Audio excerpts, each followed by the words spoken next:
March entered 1997 with a roar. Heavy rainfall on the first weekend of the month swept into creeks and rivers, turning them into a deadly force.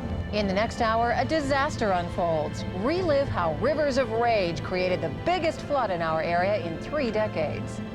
It's just really scary. There is now a mandatory evacuation here in New Richmond. There are still several people unaccounted for. You're at the mercy of nature.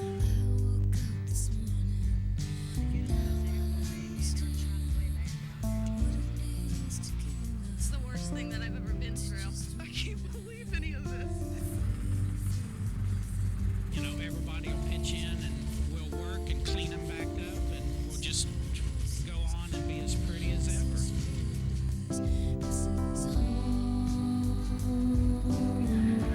Rob Braun, Kit Andrews, and meteorologist Tim Hedrick bring you a special look at the lingering impact of a natural disaster.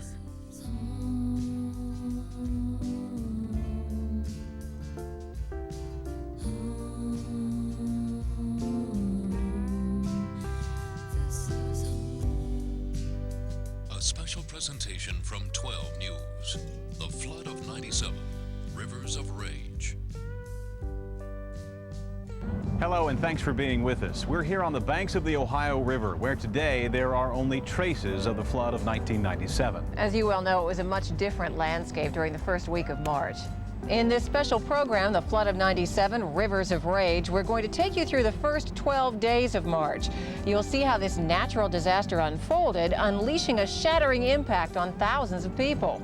You'll also see the stories of heroes and the unity that was forged as hundreds of thousands of you came forward to help the victims. Rob mentioned how here along the Cincinnati riverfront there are only traces of the flood of 97, but in communities along the Ohio there are only traces of what life was like before the rains came. Falmouth will be remembered as the city that bore the brunt of the flood of 1997. 12 News meteorologist Tim Hedrick is in Falmouth, where hundreds of families are in the midst of trying to rebuild. Thank you, Rob. Thank you, Kit. Just look around me. This disaster has been a costly one. The flood of 1997 is responsible for 19 deaths in Kentucky and 5 deaths in Ohio. Damage estimates are nearly $500 million. And in Ohio, Kentucky, and Indiana, 93 counties have been declared disaster areas.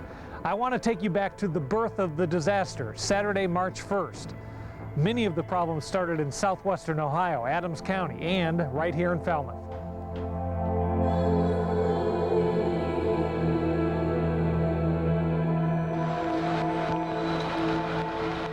On Saturday, the heavy rains continued. Small swales fed gullies of water, which dumped into raging rivers ordinarily referred to as babbling brooks. Flash flooding became commonplace in areas east of Cincinnati like Adams County. How fast did it come up? Oh my God, river, just like a river. It was over top of the bridge. It was over top of the bridge, just giving the waves just like that. Cars were swept away by the current, and debris began blocking the natural flow of water, and it continued to rain. By 8 o'clock in the evening, the Licking River was near 36 feet at Falmouth. That's 8 feet above flood stage, closing in on homes and rising rapidly. At a local restaurant in Falmouth, many were watching to see if Mother Nature would continue with the heavy rains. Most people in here are just waiting. If disgusted and nervous, wonder if they're really going to move or have to move or not. Others, like the Monroe family, were packing up and moving out, already comparing the potential flood to the worst ever in that area. We're moving out. We decided if we get more rain, we better do it. Long time ago, in '64, it was up over the ceilings in this house. My grandma and granddad lived here. It continued to rain, a total of 10 to 12 inches over the tributaries of the Licking River and along the basin of the Ohio east of Cincinnati. By early Sunday morning, there was a new record river level on the Licking at Falmouth, and the entire town was underwater. The Ohio was up 21 feet since Friday night. It had reached flood stage of 52 feet and was still rising at a fierce pace. Trouble was spreading on Sunday. Rob and Kit have more on that as our look back at the flood of 1997 continues. By Sunday, March 2nd, the situation is becoming critical. In some areas of the tri-state, there is little time to act. And now the disaster unfolds. The water continues to rise rapidly. Massive evacuations are underway, and the flood of 97 is becoming deadly.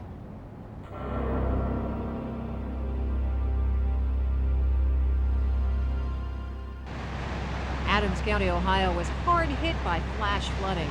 By Sunday, it was a race against time as rescue boats looked for survivors. 2 bodies had already been recovered here. One report of a subject supposedly hanging onto a tree in the area they were working 30 to 40 minutes ago, screaming for help, and he was kicking. This is according to witnesses. Right now we have a factor that's playing into it with the temperature dropping, and most of the people's houses in the area have been waterlogged and water soaked. There's very few dry things in their home, and what's now becoming a factor too tonight will be hypothermia. Reporter Kim Dillon was at Adams County's Brush Creek with rescuers. As you can see, debris has already been washed up over this bridge. The water has already been here. But what's significant is that the bottom of this bridge is actually 35 feet above where the creek usually is. You know, just you don't understand what it takes, and then it comes and it's gone. I mean, it takes everything. Disaster was also striking to the south in Butler, Kentucky. The Licking River quickly jumped out of its banks, rising to 10 times its normal level. Rooftops dotting the river, the only sign of what was there. 12 News reporter Peg Risconi found the entire town evacuated to higher ground. Floodwaters closed in on other locations initially deemed safe. Several hours after this school became a temporary shelter for residents of 2 nursing homes, it had to be abandoned. You're at the mercy of nature. So we have to play the game the way she dictates, not the way we dictate. So right now, we take no gambles, we take no chances with people. By Monday, downtown Cincinnati was another victim of the flood of '97. Cars left in riverfront parking lots became casualties to Mother Nature. The Ohio River was at 58 feet and still on the rise. Pete Rose Way was now a waterway. In Cincinnati's vulnerable East End, residents grabbed what they could. 5 years, and I've never seen the water this high, and it's getting in my basement. As long as I don't lose my sense of humor, I'm going to be okay. The worst was yet to come. In Claremont County, New Richmond was beginning its evacuations. Hazel Davis survived the floods of 1937. Now, 60 years later, she marks another milestone with the rising Ohio River. Reporter Gwen Ellis found residents here on the move Monday afternoon. The people of New Richmond left any way they could, some too scared to assess the damage. I dread going back and seeing my house. It's unreal. I wasn't expecting it. Neighbors offering rides to neighbors. Well, I'm just hoping to help these people get situated before the water comes up to the point where we can't do that anymore. The floodwaters in Kentucky continued to rise. 12 News reporter Paul Adler found residents on the move there Monday night. Meantime, the Silver Grove Fire Department is worrying about where to put equipment. Shortly here, we're going to be chased out of our own station. It's coming up in our own station here shortly. And as the fire department makes plans to move, Dolores Perkins is shoving off until the water recedes. See you later! On Tuesday morning, the flood of '97 is in its 4th day, and the water has yet to reach its peak. And the folks in Falmouth are trying to decide what they will have left once the river does indeed crest. Tim Hedrick is in Falmouth. We'll go back there now for more. March 4th and 5th are bittersweet.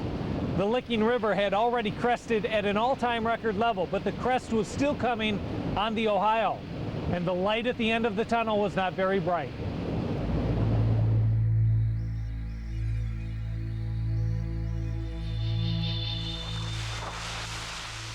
The stubborn mud on this bridge was a sign of what Falmouth could expect when floodwaters eventually receded. But on Tuesday, scenes like this were a reminder that it was still a waiting game. Tina Slater has only seen her home from the outside. I'm scared to go in it. My neighbor, she said that she went in it and she don't cry at all. She cried and I knew it was bad. Along the Ohio River, the impact of the flood was being felt in Silver Grove. There was 3'11" in my basement about 9 o'clock this morning. Reporter Deborah Dixon found people there trying to stick with their homes. The river reclaiming its banks is just part of living here. Doug Black got through it in '64. Days ago, he started getting ready to get through this one. We brought everything up from the basement, as you can see, and stacked it in the living room and throughout the house. Bottled water, blankets, a boat, part of Doug Black's survival kit. He has plenty of food in the refrigerator, but no electricity. We have plenty of potato chips, it looks like, and lots of cat food. But now, as far as human food in there, it looks pretty bleak. Cincinnati was still coping with its troubles on Tuesday. Major commuter routes were now covered in floodwaters. Heading west on Kellogg. A group of firefighters trained for boat rescues found themselves busy. Their pontoon boat maneuvered in floodwaters 20 feet above the asphalt streets of the East End. Businesses near the river were trying to cope with big problems. Merchants take what they can and count their losses. By now, the flood of '97 was drawing hundreds of people with binoculars and cameras. They wanted to see history in the making. Because of the site, it really is something which we travel this road every day, and to see the water this high is pretty amazing. Another of the 19 people killed in Kentucky was found Tuesday, this time in Mason County, Kentucky. 24-year-old Stuart Buser and 3 friends were in a pickup watching the water rise Saturday when flash flooding struck. The 3 clung to trees, waiting for help. The water rose probably 2 feet when we was in there. You could just feel it coming up. And we couldn't see each other, but we could yell at each other. And we hollered and hollered for Stuart. But we prayed, and we just did everything we could to stay alive. I begged the sheriff to let me see him. So I took my hand and rubbed it over his forehead, told him how much I loved him. And that was it.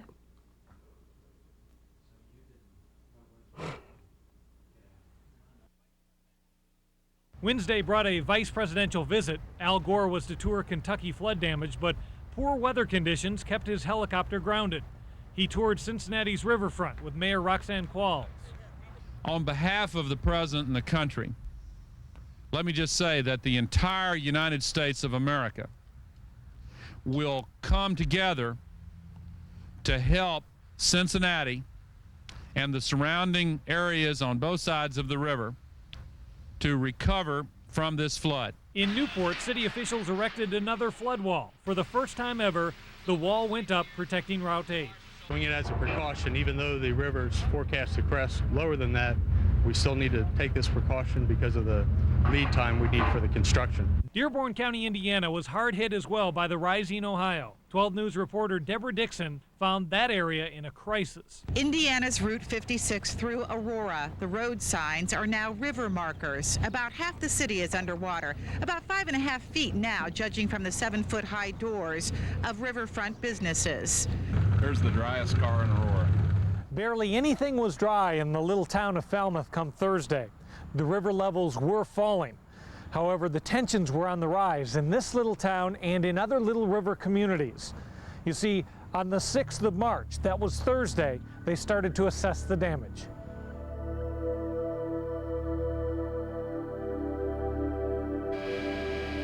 As the Licking River receded in Falmouth Thursday, some residents were able to see their homes for the first time. The shock was too much for many of them. Town is, ain't no words can tell you what that town is. Now I'm telling you. It's just like you dropped a bomb. It's just everywhere, just turned upside down. Because of safety concerns, National Guard troops kept many people from entering their homes. Often the guardsmen were met with frustration and anger. Got any pool to get us into our house? Everybody else is going in. There were some signs of hopefulness on Thursday in Falmouth. A list of the unaccounted for was growing shorter. Many of those listed as missing were turning up in other cities far from the floodwaters. By now, health officials are growing concerned about disease. Nurses administered tetanus and diphtheria shots for anyone coming into contact with floodwaters in Butler, Kentucky. The full impact of any health concern may not be felt for weeks. Federal officials were now assessing the damage in the tri-state. They toured the flood area from New Richmond to northern Kentucky. A presidential declaration of disaster will now free up funding to help flood victims. But reporter Deborah Dixon found folks in the tiny town of Patriot, Indiana, relying on each other during the day on Thursday. It's a good thing Patriot took care of itself. Nobody seemed to notice. 70% of the city, about 200 homes, were underwater. Outside help finally came yesterday, but the town had everything under control. People opened their doors, dug out blankets. The ladies started cooking. There's chicken and noodles somewhere. There's chicken and noodles. How many people are you feeding? I'm not really sure. We were trying to count. 75 a day. 75 a day, somewhere around there. Back in New Richmond, Ohio, our Rich Jaffe found some hardy survivors of the Great Flood. We got a box full of kittens stuck in a roof with their mothers. We're trying to get them out. The cats were floating in a cardboard box up in the rafters of a shed. A death trap if the volunteers can't get them out. Rescue complete, rescuers found the mother along with her 4 newborn kittens. They had an early use for one of their 9 lives. It's hard one to get a hold of. A happy ending to one of the stories of the flood of 1997. As we entered March 7th, unfortunately, there were not so many happy endings. Rob and Kit have more on that from the Cincinnati riverfront. Thanks, Tim. With the waters receding, the extent of damage brought on by the flood of 97 is becoming more and more visible. Homes absolutely swept off their foundation. Cars and trucks tossed about like toys. Our Peg Rasconi was with some of the folks in Falmouth as they got their first heartbreaking glimpse at what was left of their possessions.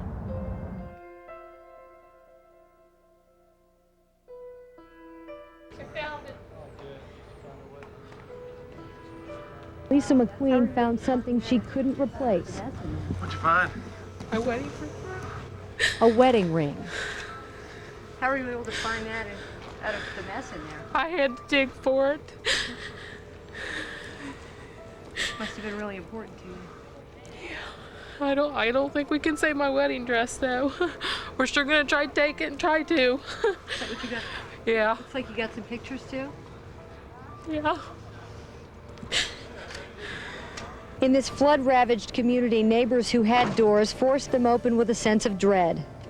I seen 2 other floods, and I expected this. You ain't ready for it.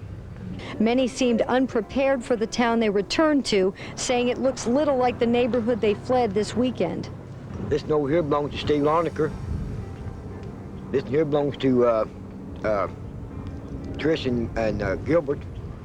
This one here was Norma Lay's. The one down next to, I don't know who it was, but the one next to it was Gary Lay's. I mean, it just destroyed. As neighbors retrieved remnants of their lives flung far by the flood, it seemed it would be hard to destroy the community's compassion. Neighbors shared tears and hugs. Those who didn't lose everything helped where they could. Our Rich Jaffe found a very familiar scene in Brown County. He reports from the river town of Aberdeen. Like some phoenix rising out of the muddy ashes, Amanda Turner's family is getting ready to bring the family home back to life. But actually, the first thing we did is we went and got our shots so that we didn't have to worry about the illnesses that come along with cleaning the mess. And back in through here, my daughter and my neighbor's boy, they're hosing it out. In 1963, Turner's grandfather bought this house. In '64, it flooded. His dying wish last summer was that his granddaughter rehab the house. She did, in time to see it flood again. The water is, we came up all the way in this part of the house to about right here, which is about probably 1.5 feet on this part, and it's better than 2 foot on the new part there.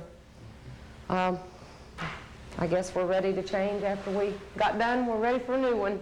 On Monday, Turner's family and friends threw themselves into a battle against the rising river, desperately trying to save the old house. The river won, but not for long.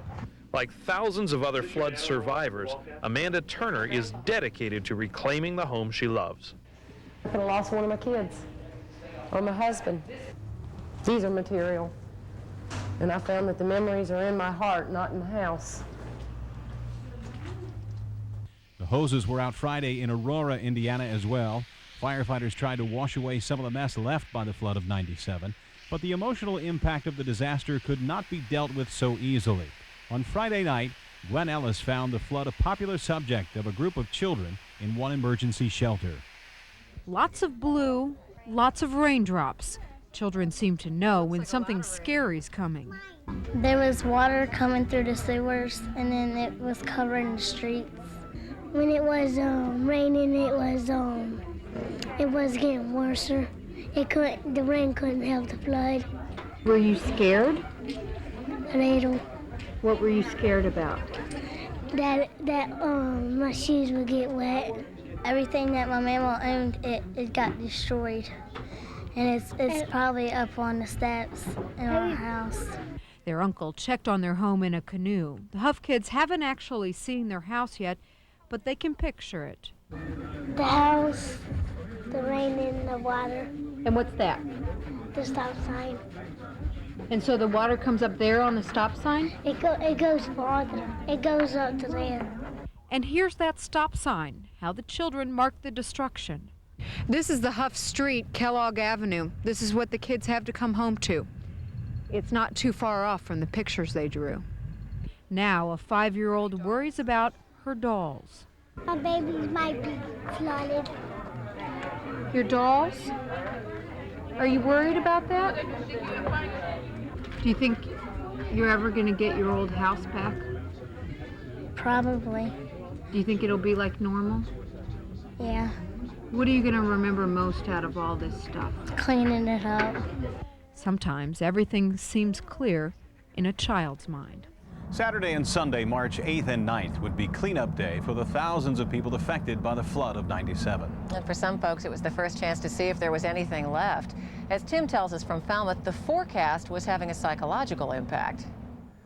With the weekend of March 8th and March 9th coming up, drenching rains are still in the forecast. And the people of Falmouth and along the Ohio are still quite nervous because more rain will only aggravate the situation.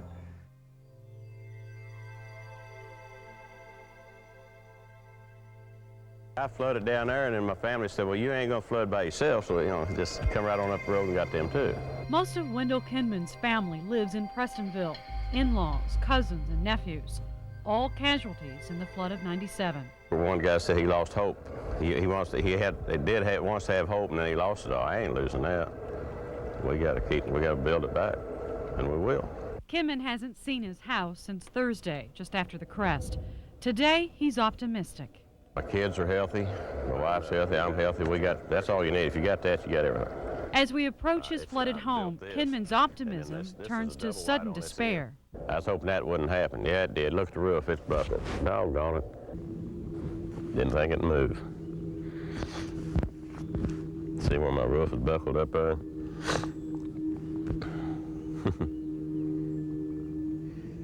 It's gonna hurt my wife, too. Kinman now thinks the main part of his house is destroyed. Well, I thought I had this under control, but I don't. They say about every 30 years you have a big flood, so I doubt whether I'll see the next one. Water might be washing my ashes away or something. Still, this is where Kinman will stay. This is home. It's kind of hard to leave home. In Aurora, Indiana, Deborah Dixon looks at how folks found themselves coming together for a Saturday of cleanup. The flood cleanup formula includes pumps, power washers, and people. They came by busloads to help bring back downtown Aurora. Kim Jacobs is a dealer at the nearby Grand Victoria Casino. We're just ready to help, whatever they need us to do. We have a lot of employees that live here and a lot of friends. Clorox gloves and brooms are the tools of the volunteer, but it takes more than that to scrub away a muddy flood line on a wall. It takes determination. Everything once covered by swirling river water needs to be disinfected. It will take a week before the Lions, Tigers, and mostly Bears toy store can reopen. Very patient and consistent and just keep on going. So you can't give up. And there's a lot of volunteers in town right now, and they're really helping us out. One trick to river water cleanup is to stay one step ahead of this mud. There's really nothing like it. You gotta hose it down and get rid of it before it dries, because then it doesn't go anywhere. River City residents seem to understand the power of the river, respect it, challenging it only when one can win. The Coach Light Inn did just that. Even with water at its doorstep and 4 pumps going in the basement, the restaurant stayed open. My next step is to get the hot water heater working, and then we'll do the soft drink, refrigerated soft drinks, carbonation, and then we should be back to 100%. Danny McGraw adds another flood mark to the basement of the 104-year-old building. The flood of 1997 still falls short of the 1964 mark. We've survived a lot of floods, the community has over the years, and I don't think anybody's going to move out because of it. It's just one of the things that you survive, you go through, and you go on.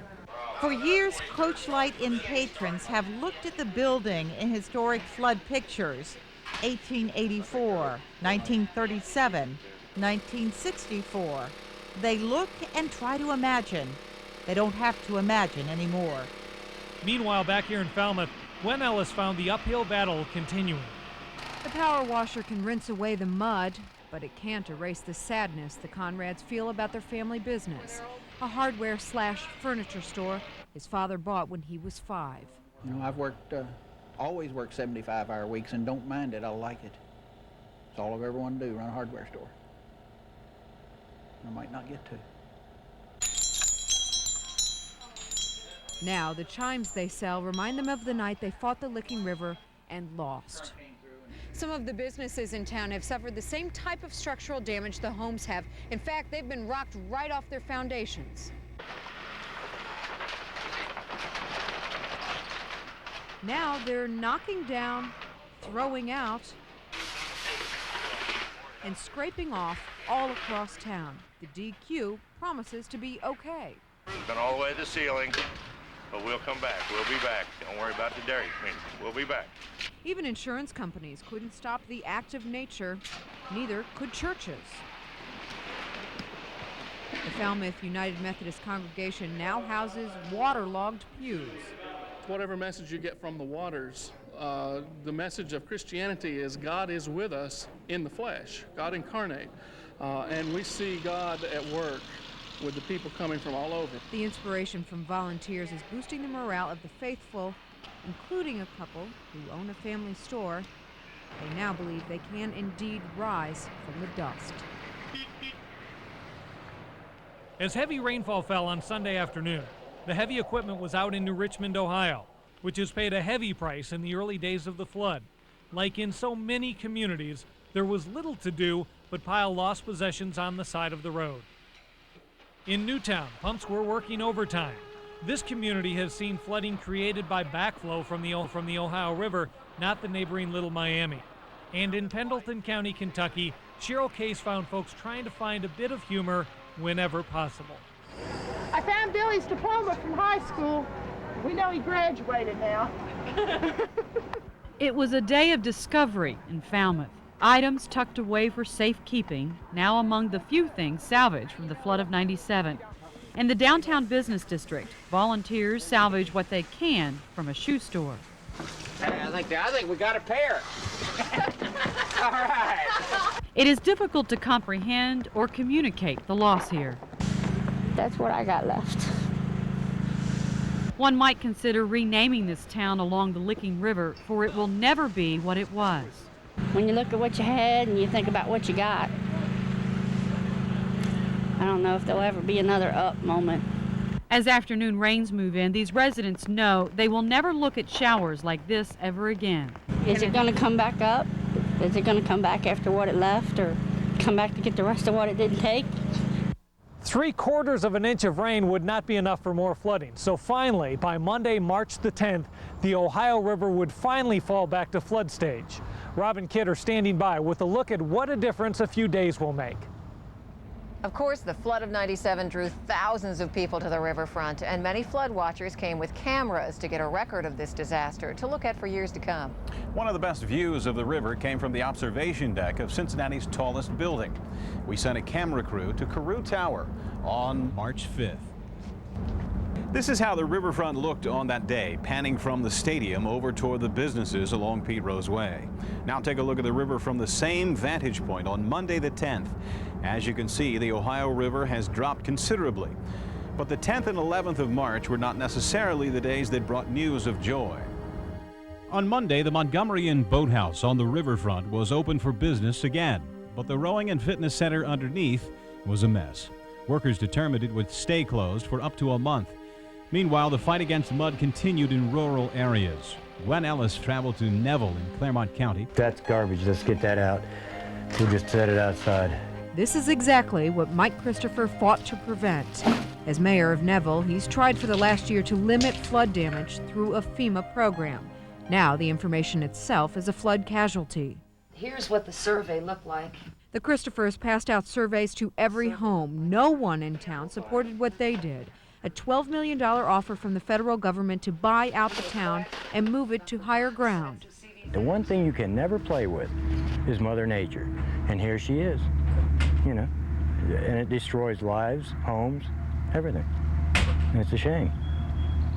Can't protect against it. Move out. Little Bearcat, see it even got up to this level.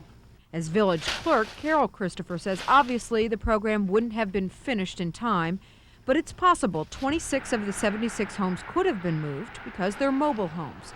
But no one wanted the help. Thomas Arp bought his place for the history, and he says that can't be relocated. This house has been through the 37 flood and 1911 floods. We got pictures of it being through the floods. So the house is never going to go nowhere, and we got faith in it. As they load up for the second day, the Christophers know this historic village isn't going anywhere. Now they just hope the residents will accept some help before the water washes more of Neville away. In Lawrenceburg, Indiana, Cheryl Case traveled to a strip mall that was badly damaged by the floodwaters. Waterlogged and defeated, sandbags that fought so hard to stave off the rising waters are now just one more thing to trash. It was this high. So these doors were buckling, but they kept it out with the sandbags. Fire department shut them down. It was a valiant effort, though. Kroger and the other store owners here lost the battle against the flood of '97 around 4 o'clock Tuesday morning.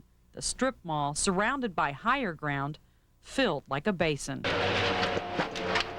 Now everything must go. For what the water didn't take, the stench will. We're going to take everything out of it because we don't want anything that had any water near it. Everything will be gone. The entire store, including the floor and the ceiling, will be gone. Kroger will rebuild, and soon. So, in other words, it has to be cost. But the future of the smaller businesses is uncertain. Most had little, if any, flood insurance. They didn't think it was needed. But the thing is this store's been here for 19 years and it's never happened. So you get a certain amount of flood insurance and it's not nearly enough. The business owners in the strip mall say they were completely caught off guard because Lawrenceburg has a flood wall and no one expected the Ohio River to cause massive flooding here in this area. But that's the problem. It wasn't the Ohio. The culprit was Tanner Creek.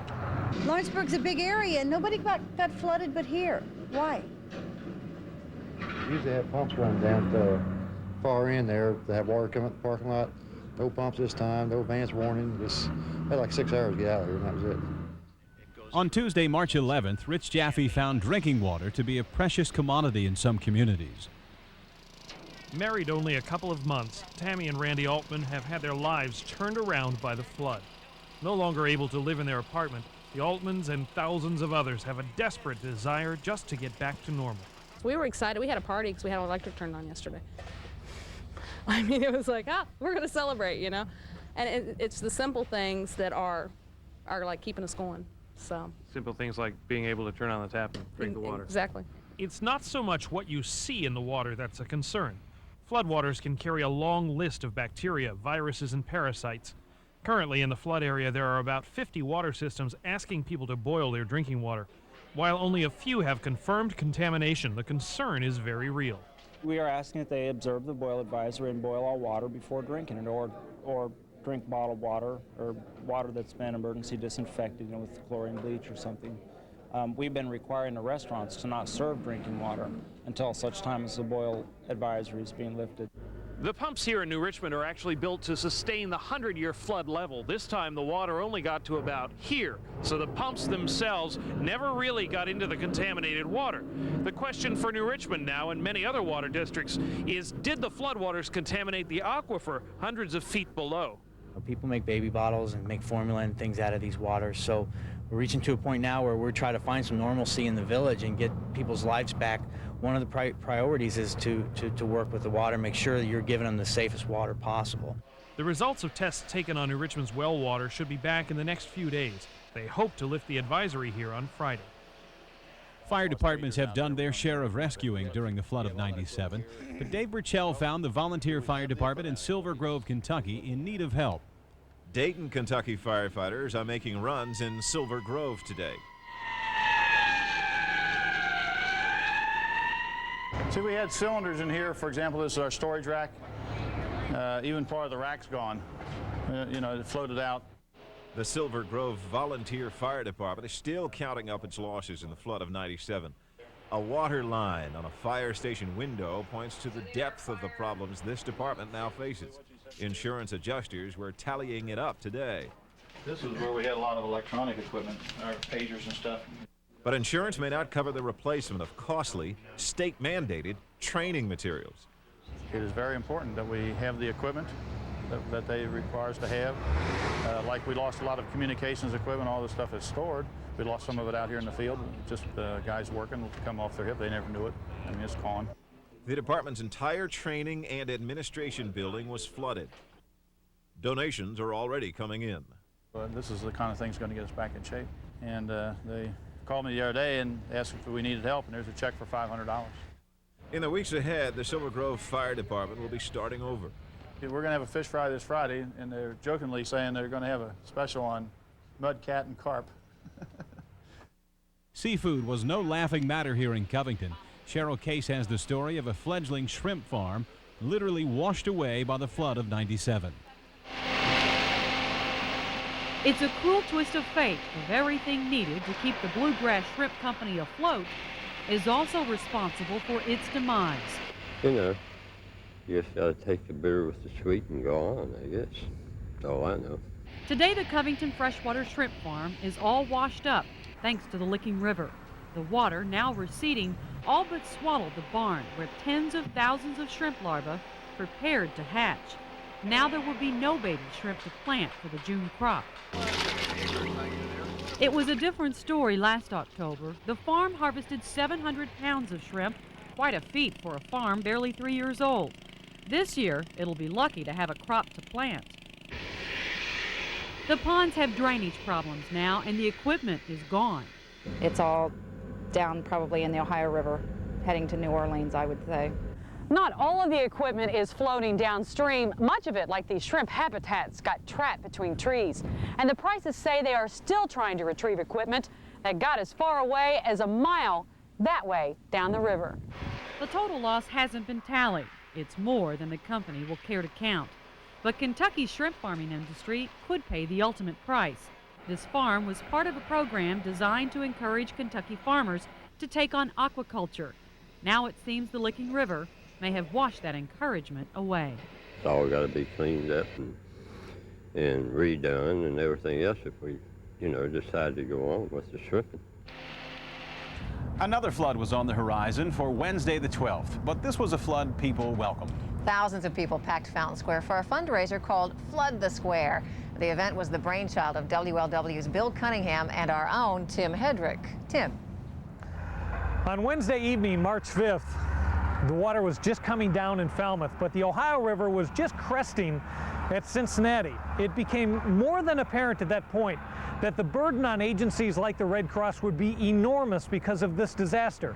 I got a phone call that night from 700 WLW's Bill Cunningham. He said, Tim, we've got to raise some money for the Red Cross. That's where we came up with Flood the Square. You could come down and have lunch for $5 or $10 or $15, or you could write a check like the Toyota company did for $500,000. You came in numbers. You came in thousands to Fountain Square for Flood the Square.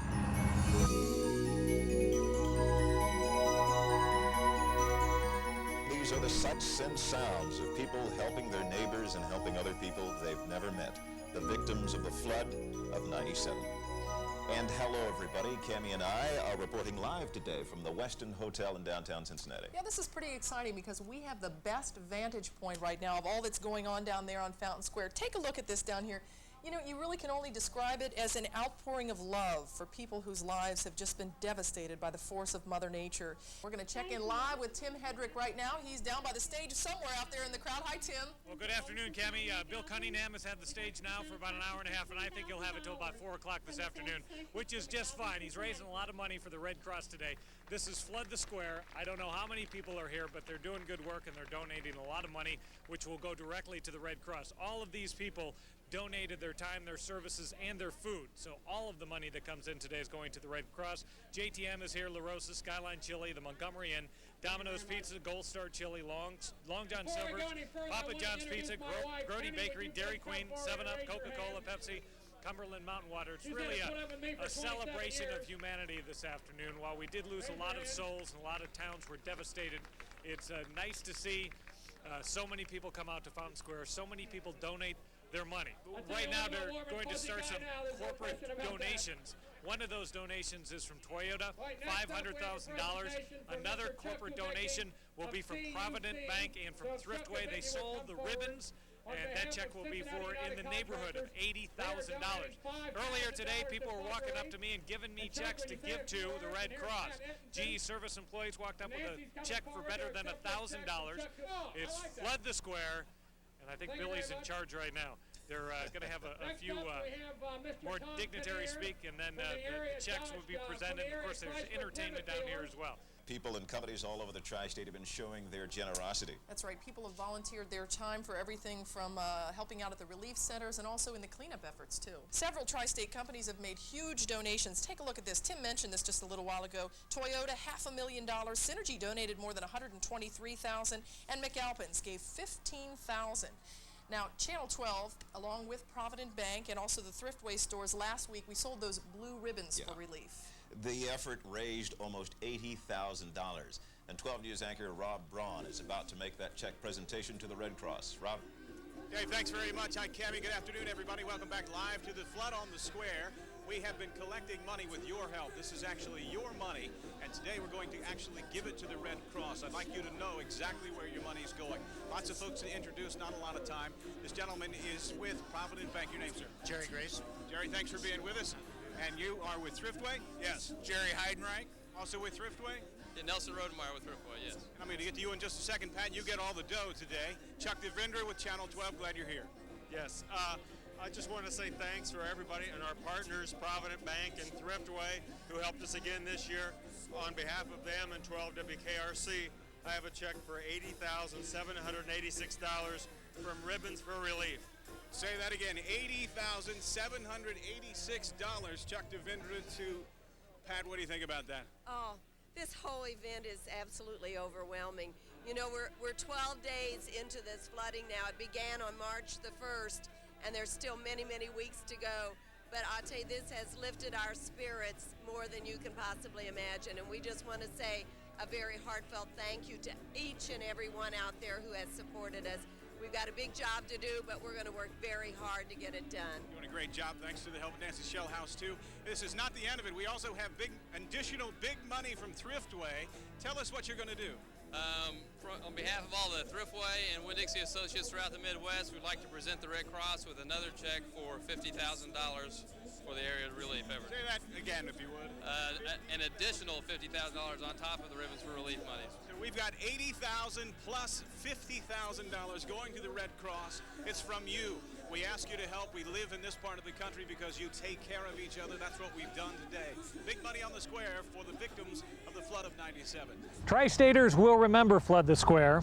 They will also remember the human kindness and goodwill brought forth by their neighbors and the thousands of volunteers during the flood of 1997. In Cincinnati, it was the 9th worst flood ever, and there are images that will never disappear. Synergy Field, or Riverfront Stadium, becoming an island. Kayakers paddling up Pete Rose Way, and a tugboat gingerly creeping under the suspension bridge because the water was so high. In Falmouth, it was the worst flood ever. People will remember that the river went up 48 feet in just 36 hours. Homes and cars and lives were displaced. It will take months to clean up in Falmouth, and it will take years of never forgetting the flood of 1997. Here's Robin Kitt on the riverfront.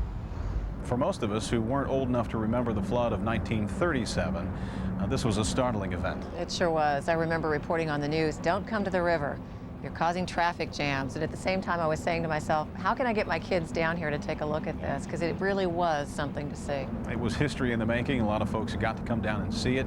And unfortunately, a number of others did not. But in this case, we're glad that you are sharing in the memories with us here on this tape. Perhaps through this videotape, you've got a little piece of history to keep for yourselves.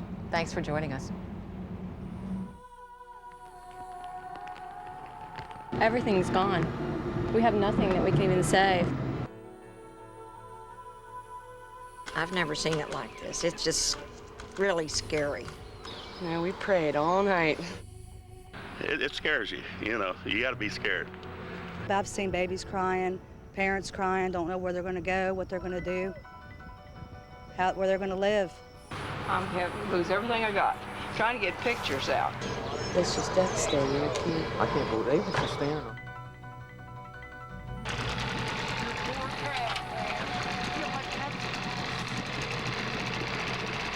Okay, they're ordering everybody to leave at this time.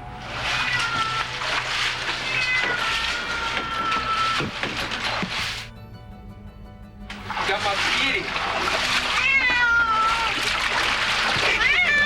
Yeah, same here.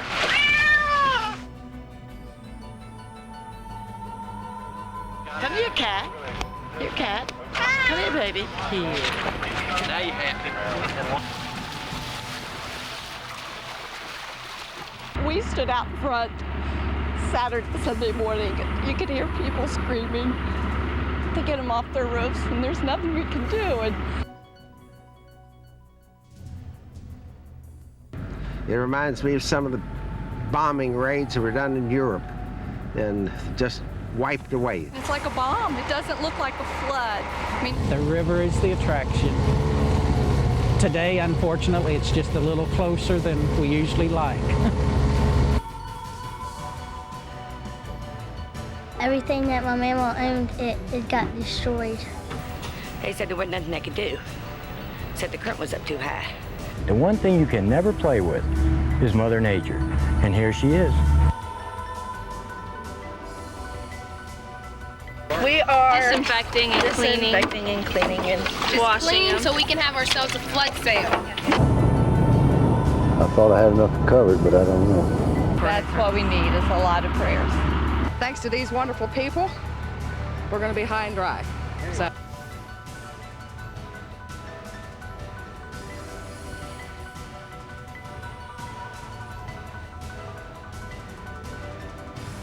Well, this is home. It's kind of hard to leave home.